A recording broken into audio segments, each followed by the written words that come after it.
Hit the link at the bottom of the screen to check out the entire show. Keep cashing. Go get him, Maxie. Come on, Maxie. Take us home, Maxie. We roll on. We hit the Big 12, 7:30 p.m. Eastern. TCU Horned Frogs 9-4, 2-3 in the Big 12 at the Oklahoma Sooners 6-4, 2-3 the Big 12, and we're at Lloyd Noble Center in Norman, Oklahoma. We have Oklahoma as 8-point favorites, a total at 139. That's at Circus Sports. TCU coming off back-to-back ugly home losses. First, they lose 93-64 at Kansas, then followed that up by being held to a season low in points in a 67-49 loss on Saturday to Baylor. Oklahoma also just finished playing those teams. While TCU lost by a combined 47 points, Oklahoma faced those teams on the road and lost by a combined 19. TCU has just 2 players scoring in double figures in R.J. Nembhard and Mike Miles. And 6'11" junior center Kevin Samuel is averaging 9.7 points, 9.5 boards.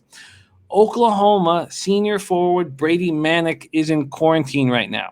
He missed Oklahoma's game against Kansas. It hurts not having the 6'9" forward in the lineup. He averages 13.2 points, 4.4 rebounds, and he's questionable to play. So it's not an official out situation. Senior guard Austin Reeves continues to run the show and do it well, averaging 16.3 points, 5.6 boards, 5.1 assists. Max, without Manick, and I don't know if you expect him to be out or not, but without Manick, do you think Oklahoma should be 8-point favorites here? I personally bet TCU at 9, Jim, so you can see where I'm going right off my first sentence on this game. TCU is in a buy low situation. This is a TCU team that's going up against Oklahoma without their best 3-point shooter and overall scorer, and also one of your best front court defenders. There's so much that Brady Manick does that doesn't show up on your box score. It's a big loss to not have him.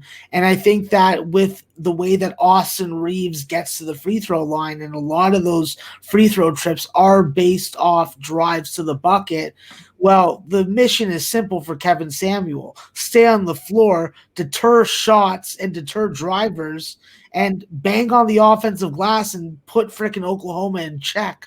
Because you don't have one of your best guys. You got to take advantage of a wounded team. With TCU, they've definitely been better in first halves as a dog than full games. However, right now, we have a number right now, and with the confirmation of Manick not being in the game, I do think that the line will move in favor of TCU. With TCU, listen, it's got to be easier to score the basketball when you're not playing Baylor's defense. So right there's a check mark in my book for him. I think with Mike Miles and RJ Nembhard, they got to get on fire, They got to get on fire. They got to get their 7 combined threes. They got to get to the free throw line. They got to make plays defensively. Where TCU is able to slow this game down, really turn this tempo into a snail's pace, a real rock fight is what's needed. I think that's what we're going to see tomorrow, is what we're going to see today, tomorrow, whatever you want to call it. Because TCU, what they do well on the perimeter is guard it.